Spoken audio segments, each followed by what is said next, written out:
In italiano ci sono alcuni verbi che confondono sempre gli studenti. Ormai insegno l'italiano da 8 anni, forse quasi 9 anni, quindi conosco a memoria questi verbi. So quali sono i verbi più difficili per voi studenti. E nella lezione di oggi parleremo proprio di questo. Ciao a tutti e benvenuti a una nuova lezione. Io sono Stefano e sono un insegnante di italiano per stranieri. Nel video di oggi parliamo di verbi che spesso confondono gli studenti in italiano. Prima di iniziare però voglio dirti che se ti interessa la grammatica, il vocabolario o la cultura italiana, questo canale è perfetto per te. Quindi se non sei già iscritto al canale puoi iscriverti cliccando sul tasto qui sotto e attivare anche la campanellina così da non perdere nessun video futuro. Adesso iniziamo subito col primo verbo che confonde gli studenti, il verbo succedere. Si dice è successo o ha successo? Usiamo l'ausiliare essere o avere? Beh, in realtà entrambe le forme sono corrette. Possiamo dire è successo, ma anche ha successo, però il significato è completamente diverso. Infatti, quando diciamo è successo, stiamo usando il verbo succedere, che significa accadere, e usiamo l'ausiliare essere. Usiamo questo verbo per dire che qualcosa è accaduto, un evento è successo. Per esempio, è successo un incidente. Che cosa è successo ieri sera? Mi è successa una cosa incredibile, cioè una cosa incredibile è successa a me. Come vedi, cambiamo successo in successa perché la cosa che è successa è una cosa incredibile, quindi è femminile e singolare. Ecco perché successa. Se invece diciamo ha successo, non stiamo usando il verbo avere come ausiliare, perché successo non è un verbo, ma è un sostantivo, un nome. Infatti, avere successo significa semplicemente ottenere dei grandi risultati, avere fama. Per esempio, lei ha avuto molto successo nella sua carriera, cioè molta vittoria, ha ottenuto dei grandi risultati. Oppure quel cantante ha avuto successo negli anni 90. Quindi, per ricapitolare, se parli di un evento che è accaduto, dobbiamo dire è successo. Se invece parliamo dei grandi risultati, delle grandi vittorie di una persona, allora possiamo dire che quella persona ha successo. È una persona di successo. E ora andiamo avanti e parliamo di altri verbi che confondono gli studenti. Però prima voglio dirti una cosa. Anche questa volta abbiamo preparato per te un fantastico PDF con tutti gli appunti della lezione. Quindi tutte le frasi, le regole, gli esempi. Però non finisce qui, perché abbiamo preparato per te anche un eserciziario. Infatti troverai diversi esercizi, qui, insomma ci sono un bel po' di esercizi. È molto importante fare gli esercizi, soprattutto quando parliamo di questi argomenti che confondono gli studenti, perché così puoi sentire prima la mia spiegazione e poi puoi fare gli esercizi per fissare meglio i concetti nella tua testa. Ovviamente troverai alla fine del PDF anche le soluzioni, così puoi correggere quello che hai fatto e quindi fare un'autovalutazione. Puoi scaricare il PDF cliccando sul link nella descrizione qui sotto o anche sul primo commento. Semplicemente devi inserire il tuo nome, la tua email e ti manderemo il PDF. È davvero molto utile, ti piacerà tantissimo. Ora andiamo avanti e parliamo di altri verbi che confondono voi studenti, cioè i verbi riflessivi. Si dice mi ho svegliato o mi sono svegliato. Beh, questa è facile. Con i verbi riflessivi usiamo sempre, e dico sempre, essere come ausiliare. Quindi qui non puoi sbagliare. Ricorda che un verbo riflessivo è un verbo in cui il soggetto, quindi la persona che fa l'azione, è anche l'oggetto. E usiamo sempre i pronomi riflessivi mi, ti, si, ci, vi, si. Ricorda, e questo è molto importante, l'ausiliare si mette tra il pronome riflessivo e il participio passato. Per esempio, ti sei lavato i denti? Sabato sera ci siamo divertiti molto. Dove vi siete incontrati? Come vedi, con questi verbi riflessivi, lavarsi, divertirsi, incontrarsi, usiamo sempre, ma dico sempre, essere nei tempi passati. Ora ricorda, anche qui dobbiamo cambiare il participio passato in base al soggetto, quindi maschile, femminile, singolare o plurale, perché stiamo usando essere. Quindi per esempio diciamo Laura si è svegliata presto, svegliata perché Laura è femminile singolare. Marco e Giovanni si sono incontrati al bar perché Marco e Giovanni sono un gruppo di uomini, quindi maschile e plurale. E ora passiamo a un'altra categoria di verbi che fa venire il mal di testa anche a me. Infatti io insegno sempre ai miei studenti che con i verbi di movimento usiamo generalmente essere come ausiliare per i tempi passati. Però, se tu ci pensi, se prendiamo il verbo camminare, diciamo ho camminato, non sono camminato. Ma camminare è chiaramente un verbo di movimento, quindi c'è un problema. Oggi, guarda, ti spiego un trucco che ti lascerà a bocca aperta. Infatti, in italiano usiamo il verbo essere come ausiliare con i verbi di movimento che includono una meta, una destinazione. Ti faccio un esempio. Se io dico sono andato in ufficio presto, andare è un verbo di movimento, ma include una destinazione. Cioè io quando uso il verbo andare generalmente ho un luogo di arrivo, ho un movimento verso una destinazione. Quindi se io dico sono andato in ufficio presto, uso essere perché il verbo andare include una destinazione. Ma se prendo il verbo camminare include una destinazione? No, perché camminare è un'azione generica. Camminare è un verbo che indica l'azione di muovere le gambe, muovere i piedi per spostarsi. Ma io non posso dire che cammino a un luogo. Io non posso dire cammino all'ufficio. È sbagliato in italiano. In italiano si dice vado a piedi in ufficio. Quindi, dato che il verbo camminare non include mai una destinazione, perché indica semplicemente l'azione di spostarsi con le gambe, con i piedi, ecco perché usiamo avere e diciamo ho camminato. Per esempio, ho camminato tutto il giorno. Lo stesso vale per il verbo viaggiare. Viaggiare indica l'azione di viaggiare, quindi spostarsi tra i paesi, quindi da un posto all'altro,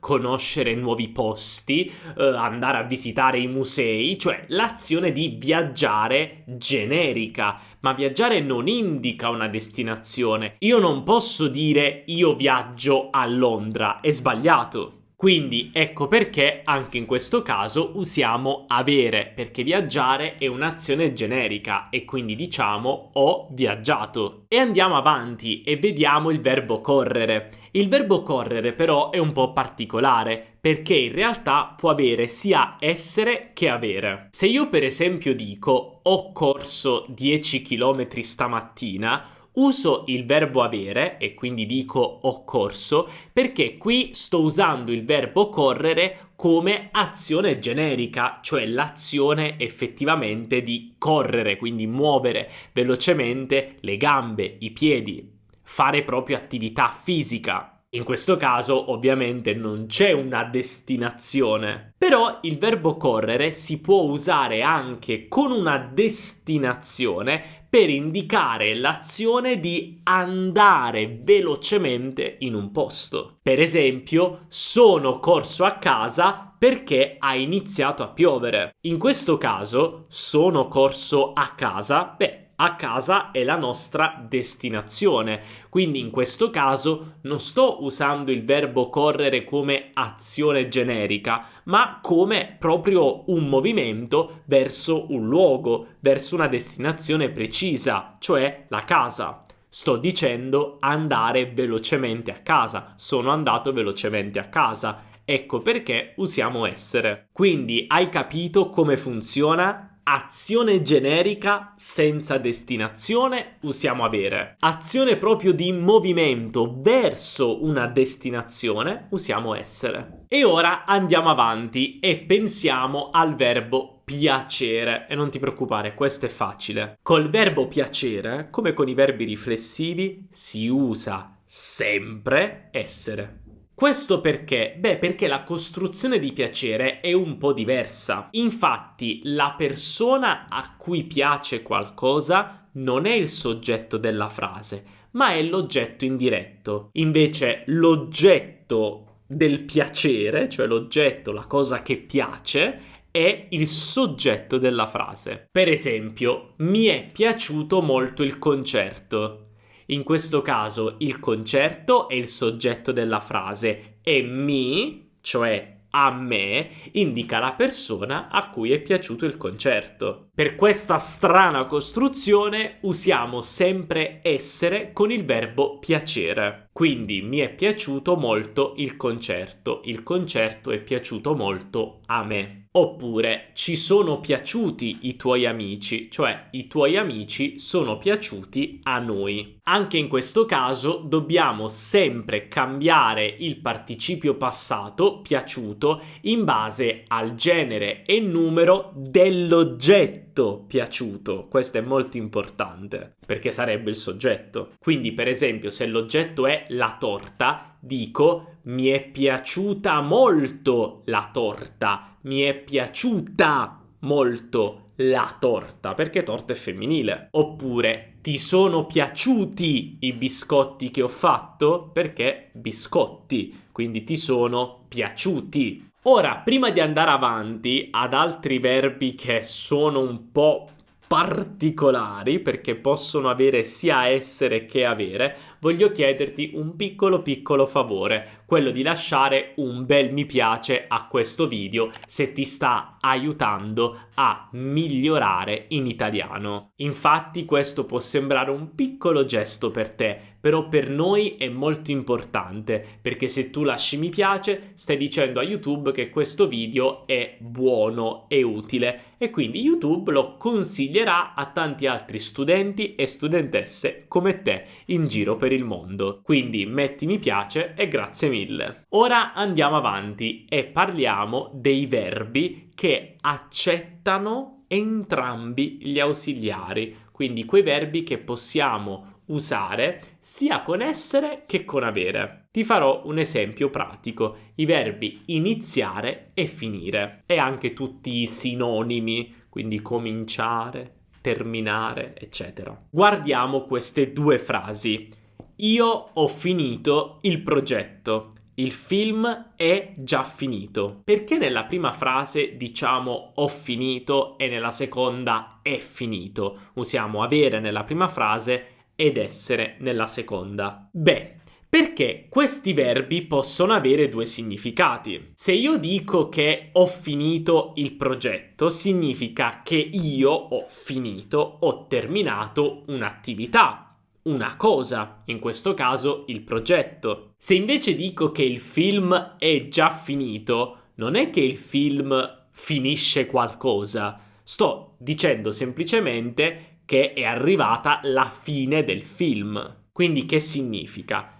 Se con questi verbi iniziare, finire abbiamo un soggetto, quindi una persona vera, e poi abbiamo un oggetto, quindi questa persona inizia o finisce qualcosa, allora usiamo avere. Se invece il soggetto di questi verbi è una cosa inanimata, quindi un oggetto, cioè come un film, uno spettacolo, un evento, un'attività, allora in quel caso usiamo essere. Per esempio, ho iniziato una nuova serie TV. Io ho iniziato una nuova serie TV, ma è iniziata una bellissima serie TV sulla Rai. Non l'ho iniziata io, ma questa serie TV è iniziata, ma non c'è poi un oggetto. Hai capito? Ora passiamo ad un altro dubbio e ti dirò, questo è un dubbio che non avete soltanto voi studenti di italiano, ma anche tanti italiani. Si dice: è piovuto o ha piovuto? Beh, ho una bella notizia per te, entrambe le forme sono corrette. Infatti, con questi verbi impersonali, tutti legati al tempo atmosferico, quindi piovere, nevicare, eccetera,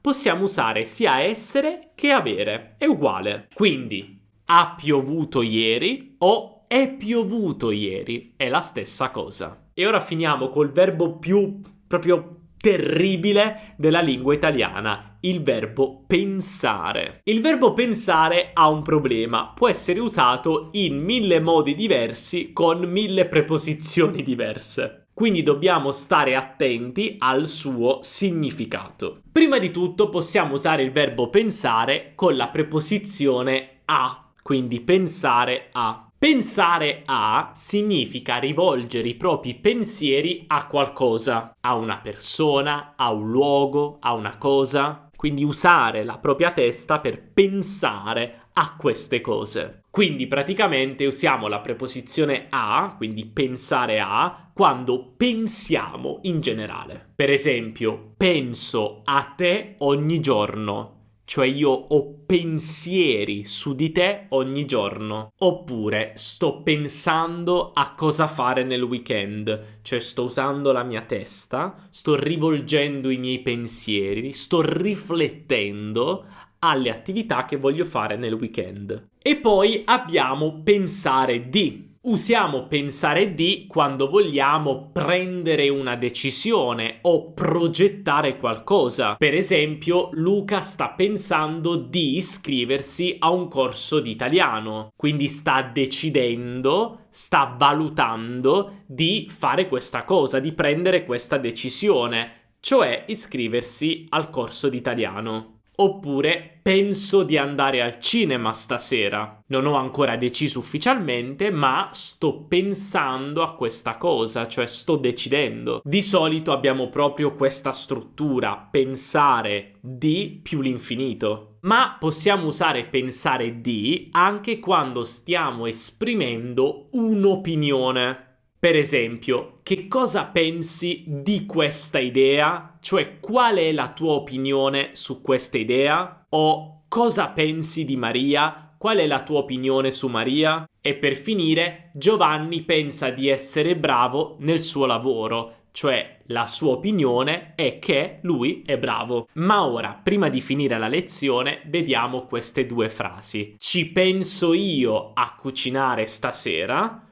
Penso di cucinare stasera. Qual è la differenza tra queste due frasi? Ti do qualche secondo per pensarci.